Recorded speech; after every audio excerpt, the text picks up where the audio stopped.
21st March, Manchester Hill. 21st of March 1918. In October 1917, the Bolshevik Revolution in Russia was to have an impact on the last year of the war in Europe. Freed of its commitments on the Eastern Front, the German army was free to reinforce its divisions on the Western Front.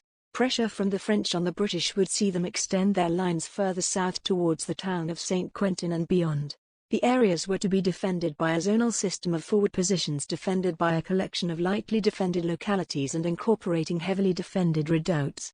This was to be protected by a continuous belt of barbed wire and covered by observation posts for artillery forward artillery observation officers. The purpose of the defenses was to break up and disorganize attacks before they reached a battle zone 1 mile in the rear. The battle zones were defended by a series of interlocking and strongly defended positions with counterattack troops available to reinforce where breakthroughs were imminent. The 30th Division arrived in the area on the 23rd of February 1918 and the men of the 16th Battalion were given the task of defending a redoubt known as Manchester Hill, so named after its capture by the 2nd Battalion, Manchester Regiment in 1917, and were to have the advantage of preparing the position themselves. The redoubt commanded a magnificent field of fire overlooking the town of St. Quentin. It was well protected by thick belts of barbed wire 30 yards deep in places and covered by Lewis and Vickers machine guns with interlocking arcs of fire and trench mortars. The redoubt was backed by Brown Quarry on its reverse slope which afforded excellent cover and location for dugouts. The battalion HQ had a special SOS red smoke which, on release, would bring down an artillery barrage to sweep the area between each redoubt and form a protective box around the redoubt. Telephone cables had been buried to a depth of 8 feet to Brigade HQ and the artillery fire was controlled from a concrete bunker that stood on the summit of the hill. The men knew every position on the redoubt and their own part in the defense of it. If there were to be any doubt about what was expected of them, the divisional commander explained it thus. It must be impressed upon all troops allotted to the defense of any position, whether in the outpost system or the main battle position, that so far as they are concerned there is only one degree of resistance, and that is to the last round and to the last man. On the 18th March, Colonel Elstob gathered his men together and fully explained to them the system of defense. It was known that a great attack was imminent and that they had been selected to bear the brunt of the first onslaught. He warned them to be ready for a bombardment lasting possibly several days, and said that they must stem the enemy advance. Pointing to a blackboard showing the dispositions he said, "This is Battalion Headquarters. Here we fight and here we die." In the early evening, as the battalion marched off towards the redoubt, the platoon singing competition was judged by the divisional commander, and when the band turned back, for they were not to go into action, the commanding officer said, "Those are the only fellows that will come out alive." Disposition of the battalion at Manchester Hill. Right front, a company commanded by Captain Ash supported by 2 platoons of C Company under Captain Hayward. Left front, B Company commanded by Captain Guest supported by 2 platoons of C Company under Captain Pritchard. The redoubt Battalion Headquarters with D Company, O. C Lieutenant Clark, under immediate command of Colonel Elstob. Battalion Headquarters consisted mostly of cooks, signallers, batmen and police and all the extra men that make up an infantry battalion. These were the men who ultimately would form the last line of defense in and around the redoubt, and if they were to look anywhere for inspiration it was to their commanding officer. It was hoped that the battalion would have time to get accustomed to the ground before the attack began. The first night passed quietly and most of the next day was still. At dawn the next day, a gas attack was projected towards the German lines in St. Quentin in anticipation of an attack, which caused many casualties. Patrols were sent out on the night of the 20th/21 St, but no signs of enemy activity were reported. At 6:30 a.m. on the morning of the 21st, a terrific artillery and gas bombardment opened up on the battalion's position. The long-expected bombardment had begun, but still no enemy movement could be seen, and for good reason. A fog had descended on the valleys in front of the positions and was made worse by the bursting shells.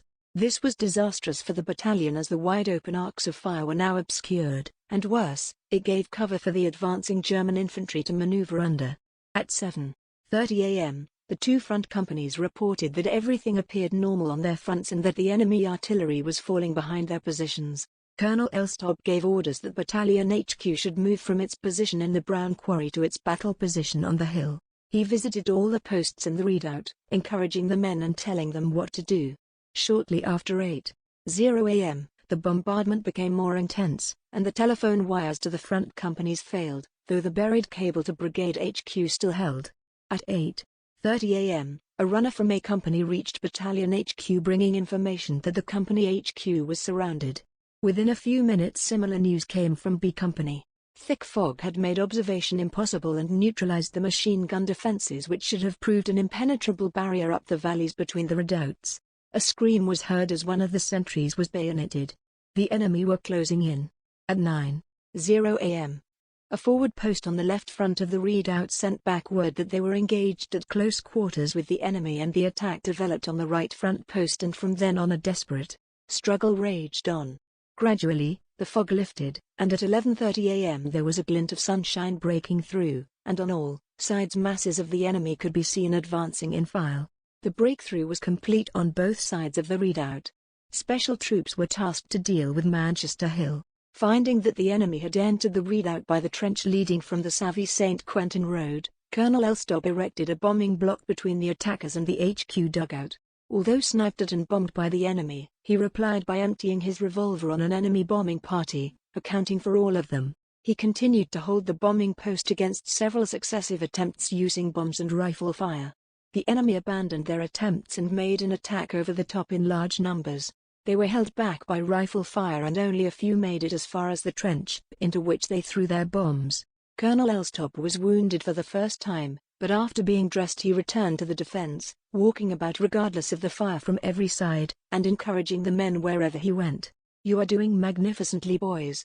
Carry on, keep up a steady fire and they'll think there's a battalion here." According to Sergeant Terrendale, the battalion signalling sergeant, in the afternoon the colonel took up a rifle and twice crossed the quarry, the entrance to which was already occupied by the enemy, to cheer up and encourage Lewis gunners. "I saw him blown 5 yards by a shell which had dropped by his side. He was wounded 3 times but said to me, 'Erindale, they can't damn well kill me.' In spite of his wounds he continued to fight with rifle, revolver and bomb, and throughout kept up communications with brigade. By 2:00 p.m. most of the men on Manchester Hill were either dead or wounded and the final hand-to-hand fighting was taking place. On the western edge of the quarry, Sergeant Archer Hoy, the Lewis gun sergeant and an original pal, was killed at his post whilst changing the drum on his gun. At 3:30 p.m., Colonel Elstob was spoken to on the phone by a staff officer and he said that very few were left and that the end was nearly come. His last words on the telephone were goodbye. One of the survivors of the battle told of the last words by Elstob to him: "Tell the men not to lose heart. Fight on." He still held his ground, firing up a trench. A last assault was made by the enemy who called on Elstob to surrender. He replied never and was shot dead. The adjutant, Captain Sharples, was also killed whilst attempting to pull the colonel's body into the trench. By 4:00 p.m., it was all over and the battered remnants of the 16th Battalion, wounded and exhausted, surrendered. Wilfrid Elstob embodied all that was noblest in the regiment he loved so well. "I die," he wrote to a friend on the eve of the battle, "do not grieve for me, for it is with the 16th that I would gladly lay down my life."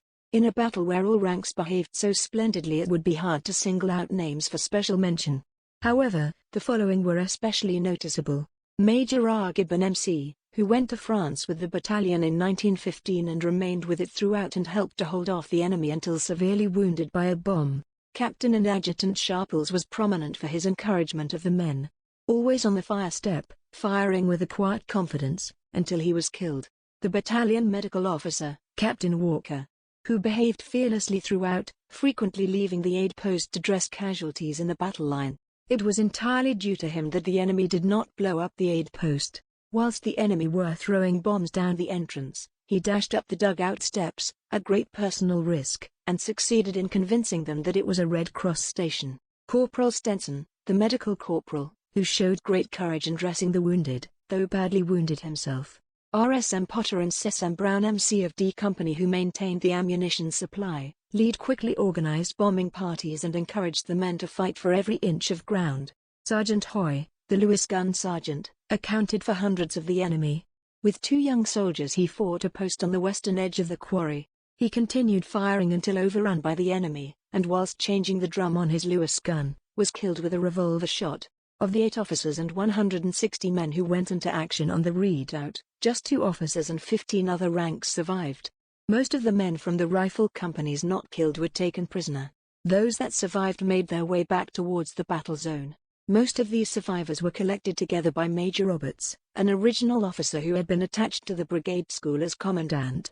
In all, 2 officers and 70 men were collected and the battalion was reformed. The defense of Manchester Hill had delayed and disrupted the German advance, and as such, the men had achieved all that was hoped and expected of them. On the 15th of April 1918, a memorial service was held in Manchester Cathedral to pay tribute and honour the officers and men killed on Manchester Hill.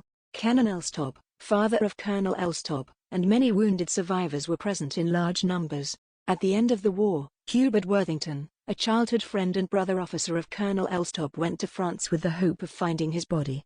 But despite extensive searches and a further search in May 1919, no identifiable remains could be found. It is likely that Colonel Elstob's body was stripped of its rank and insignia and is buried in an unmarked grave. He, along with the majority of the men killed on the hill, are commemorated on the Pozières Memorial.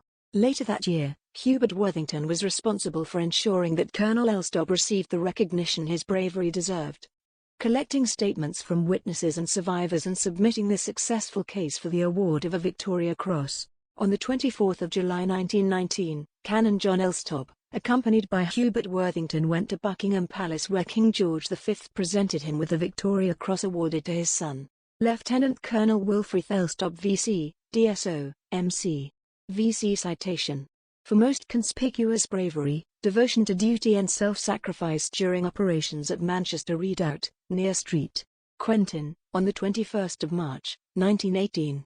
During the preliminary bombardment he encouraged his men in the posts in the redoubt by frequent visits, and when repeated attacks developed controlled the defense at the points threatened. Giving personal support with revolver, rifle and bombs. Single-handed he repulsed one bombing assault, driving back the enemy and inflicting severe casualties. Later, when ammunition was required, he made several journeys under severe fire in order to replenish the supply. Throughout the day Lieutenant Colonel Elstob, although twice wounded, showed the most fearless disregard of his own safety. And by his encouragement and noble example inspired his command to the fullest degree. The Manchester Redoubt was surrounded in the first wave of the enemy attack. But by means of the buried cable Lieutenant Colonel Elstob was able to assure his brigade commander that the Manchester Regiment will defend Manchester Hill to the last. Sometime after this post was overcome by vastly superior forces, and this very gallant officer was killed in the final assault. Having maintained to the end the duty which he had impressed on his men, namely, here we fight, and here we die, he set throughout the highest example of valor, determination, endurance and fine soldierly bearing.